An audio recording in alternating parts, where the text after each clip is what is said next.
आशी अभी अभी कॉलेज के लिए उत्तराखंड छोड़कर दिल्ली एक नए फ्लैट में रहने के लिए आई थी। उसे अपने कॉलेज से कुछ आधा घंटा दूर एक फ्लैट मिला। अगले 2 दिन आशी और उसके मम्मी पापा जो उसे छोड़ने आए थे उसका घर सेटअप करने लगे। घर सेटअप करते हुए उन्हें पिछले ओनर्स का एक गत्ते का बॉक्स मिला, पर उसे उन्होंने जैसे तैसे का साइड में छोड़ दिया। 3 दिन बाद आशी को अलविदा कहकर उसके मम्मी पापा वापस अपने घर उत्तराखंड निकल गए। जाते जाते आशी की मम्मी पीछे मुड़ी और कस के उसे दोबारा गले लगाकर कहने लगी कि उन्हें कुछ अजीब सी बेचैनी हो रही है। अच्छा होता अगर आशी इस बेचैनी को थोड़ी और सीरियसली लेती, क्योंकि अगले कुछ दिनों में जो उसके साथ घटने वाला था वो किसी ने भी सोचा नहीं था। आशी को फोटोग्राफी और एडिटिंग का बहुत शौक था और वो इसी फील्ड में आगे भी कुछ करना चाहती थी, मगर घर पर पैसों की थोड़ी कमी होने की वजह से वो कभी अपने लिए प्रोफेशनल कैमरा खरीद नहीं पाई थी। पर वो दिल्ली आकर खुश थी। उसने कॉलेज में बहुत से दोस्त बना लिए थे। आने वाले सैटरडे को उसने अपने दोस्तों के लिए एक छोटी सी पार्टी भी रख ली। देखते ही देखते फ्राइडे आ गया। कॉलेज से लौटते ही उसने पार्टी के लिए घर की साफ सफाई शुरू कर दी। बालकनी साफ करते हुए उसकी नजर कोने में पड़े उस गत्ते के बॉक्स पर पड़ी, जो इतने समय से बाहर पड़े पड़े बिल्कुल सड़ गया था।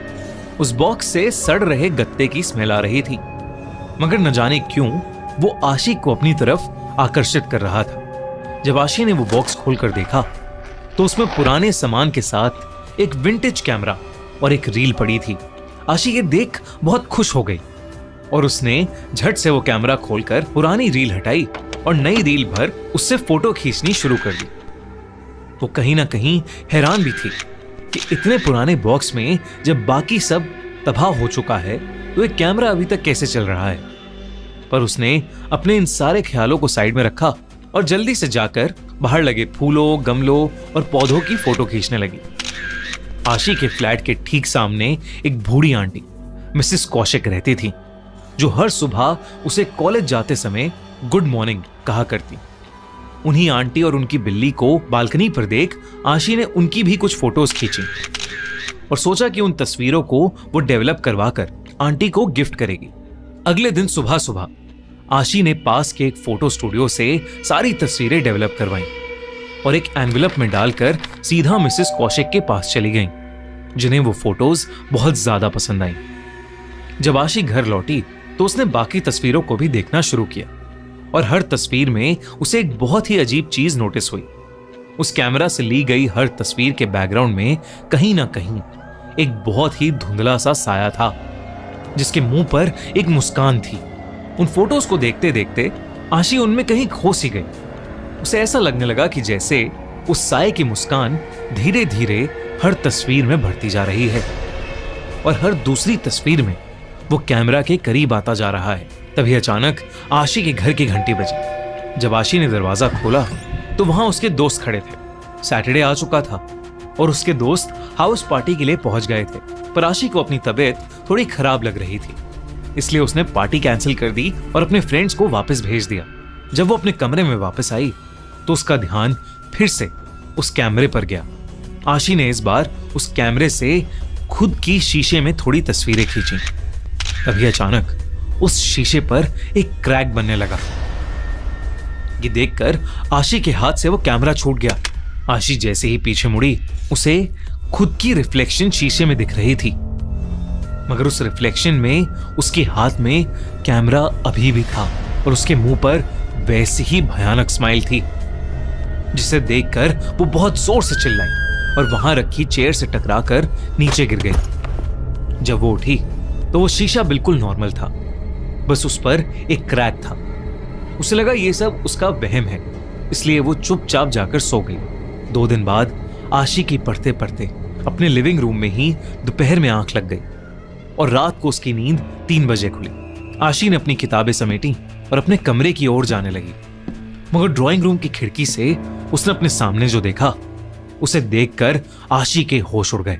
मिसेस कौशिक अपनी बालकनी पर खड़ी थी, लेकिन उनके चेहरे पर एक बहुत बड़ी मुस्कान थी, बिल्कुल वैसी ही जैसे उसकी बाकी तस्वीरों में थी। आशी वहीं जम गई, जैसे वो अपना पूरा जोर लगा रही हो, मगर वो वहां से हिल ही नहीं पा रही थी। देखते ही देखते मिसेस कौशिक के पीछे से एक हाथ निकला जिसमें एक कांच का टुकड़ा था और उस हाथ ने उनके गले पर जानलेवा हमला कर दिया। आशी चिल्लाना चाहती थी मगर उसके मुंह से कोई आवाज ही नहीं निकल पाई। डर के मारे उसने अपनी आंखें कसकर बंद कर लीं और जब खोली तो वो अपने बिस्तर पर लेटी हुई थी और बिस्तर पर मिसेस कौशिक की बिल्ली घूम रही थी। इसे सपना समझकर आशी दोबारा सो गई। आशी सीधा अगली रात 9 बजे अपने दोस्त के कॉल से उठी और उसने उस बिल्ली को वहीं कमरे के कोने में बैठा हुआ देखा। वो बिल्ली गौर से एकटक बस उस कैमरे को देखी जा रही थी, पर आशी की आंखें खुली की खुली रह गईं जब उसने अपने बिस्तर पर उस बिल्ली के पंजे से लगे हर तरफ खून के निशान देखे। आशी ने भागकर वापस अपनी खिड़की पर जाकर देखा तो मिसेस कौशिक वहीं थी जहां उसने कल रात उन्हें खड़ा देखा था और उनके हाथ में वो कांच का टुकड़ा था। उनके बगल में उनकी बिल्ली एक खून के तालाब में बैठी अपने पैर चाट रही थी।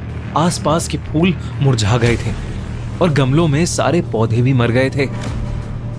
आशी दौड़कर अपने कमरे में गई तो वहां से बिल्ली गायब हो चुकी थी, मगर वो खून के निशान अभी तक उस कमरे में चारों ओर फैले हुए थे। आशी को कुछ समझ नहीं आ रहा था, बस उसने जल्दी से जाकर उस कैमरे को अपने डस्टबिन में फेंक दिया। तब उसकी आंखें बॉक्स में पड़ी पुरानी वाली रील पर पड़ी। जब उसने उसे गौर से देखा तो उसे रियलाइज हुआ कि वो पुरानी रील वही मिसेस कौशिक, वही पौधे और फूलों की थी जो बस 3 दिन पहले खींची थी, मगर इस बार वो साया बिल्कुल साफ साफ दिखाई दे रहा था। हर तस्वीर में आशी ही खुद पीछे खड़ी हुई थी और उसके चेहरे पर वही भयानक स्माइल थी। आशी को लगा कि वो पागल होती जा रही है और जैसे ही उसने आगे की तस्वीरें देखी उसका पूरा शरीर सुन्न हो गया। आगे की तस्वीरें आशी की ही थीं, कई उसके बचपन की, कई उसके स्कूल की, और हर तस्वीर में वो साया आशी के बिल्कुल पीछे खड़ा था, उसे अपनी डरावनी मुस्कान के साथ देखता हुआ। एकदम से पीछे डस्टबिन में पड़े कैमरा से एक क्लिक की आवाज आई, मगर पीछे कुछ भी नहीं था। और तब आशी ने उस रील की आखिरी तस्वीर देखी और वो आखिरी तस्वीर भी आशी की थी, ड्राइंग रूम में हाथ में रील लिए डस्टबिन में से खिंची हुई फोटो। मगर उस फोटो की सबसे डरावनी बात यह थी कि फोटो में आशी के बिल्कुल सामने मिसेस कौशिक और बहुत सारे ऐसे ही लोग एक लंबी भयानक स्माइल के साथ खड़े थे। कांपते कांपते आशी ने ऊपर देखा तो वही साया आशी के ठीक सामने आकर जोर से चिल्लाया, स्माइल।